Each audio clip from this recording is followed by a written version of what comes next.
This is Making Futures, helping individuals discover their passion and fulfill their potential.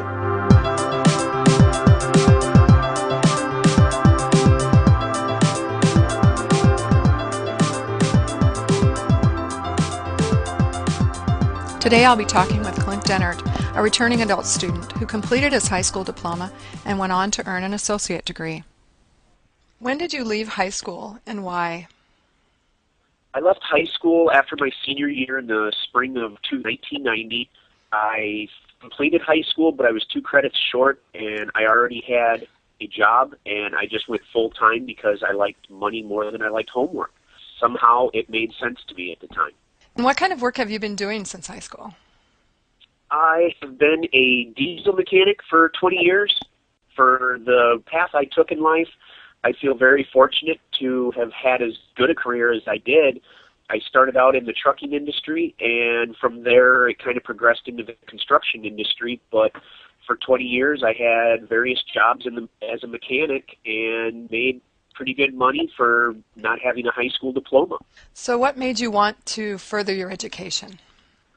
I got laid off in spring of 2009, and I knew I needed to get my HSED or GED on the resume to even get an interview with the recession and the economic times that we were in. And once I got into college and started kind of going back to school for that, it was easier than working for a living. With the recession and stuff, you really have to be on your toes and kind of bust your butt to keep any kind of job security, and reading a book and taking a test was a lot easier. So I decided to go back to school and get my college degree. But first you had to finish the GED, as you said. How difficult was that? For me, it was pretty easy. It was more of a mental challenge. I just turned 40 years old. I was 37 when I started this journey. It was more the mental side of, friends would ask me, what are you doing this weekend? And I'm like, I have homework?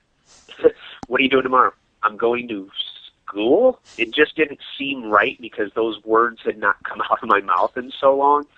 So that was the biggest thing. I finished high school. I just didn't graduate. Mm-hmm. I didn't have to make up any credits. I had enough credits. All I had to do was go in and test. It took me, I think, 2 or 3 appointments to get all the tests written, passed right away, scheduled the Compass test, did well on that. As far as going on to college, it all happened pretty quick. Were there challenges, though, along the way here? Yeah, I was not a very good student when I was in school 20 years ago, and so much has changed even since then, with the computers and Microsoft and everything. 3 years ago, I couldn't type. Just the path that I took, everything just seemed to help me and be a tool for me to succeed. The challenges were getting up to speed on good study habits, note-taking, testing, learning how to type. In the very beginning, I feel that it took me probably twice as long to do a homework assignment as anybody else. And the biggest thing for me was learning the time management. I didn't really know what the teachers expected. So I just tried to go over the top, and when I could write a 1-page paper, I'd be writing a 2-page paper. That was the biggest challenge, is figuring out what they expected when they said what they wanted. Mm-hmm. How did your college help you to get through these challenges? I've had so many little signs along the way that I was on the right path. I get reassurance from the teachers, whether it was in a meeting or little comment sections, along with the homework, and a lot of reassurance from the teachers. What program have you been pursuing, and what are your goals for the future?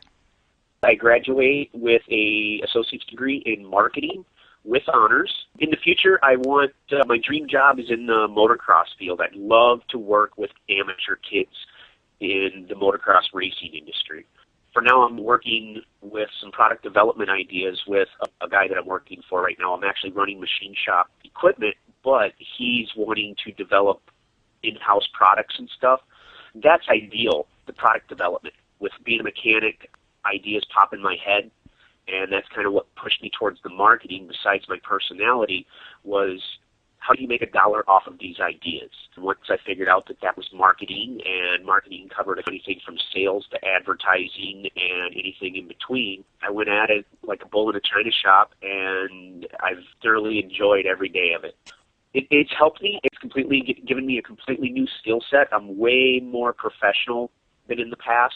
What advice do you have for people like yourself who may be hesitant to go back to school?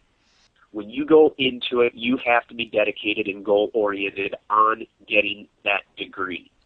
I believe it's 64 credits to graduate. 63 credits does you no good. You'll learn some skills. It could help you in your current job, but you got to see it through to the end. On one hand, it seems like so long ago that I took typing, but yet at the same time, it has gone by so quick. You just got to go into the school. You just have to make that appointment and talk to somebody and see what the first step is, whether it's a compass test or, your general education classes, depending on where you're coming from and what you've done already. It sounds cliche, but it's just doing it. There are so many people that will help you, counselors, information. They'll tell you where to go. You'll know exactly what to do. They walk you through the whole process. Anything I needed to know, somebody would meet with you, talk to you, and get you back on track and pointed in the right direction. Thanks so much for talking with me today. Thank you for the opportunity to share my story. Making Futures is a presentation of Wisconsin's 16 technical colleges. Thanks for listening.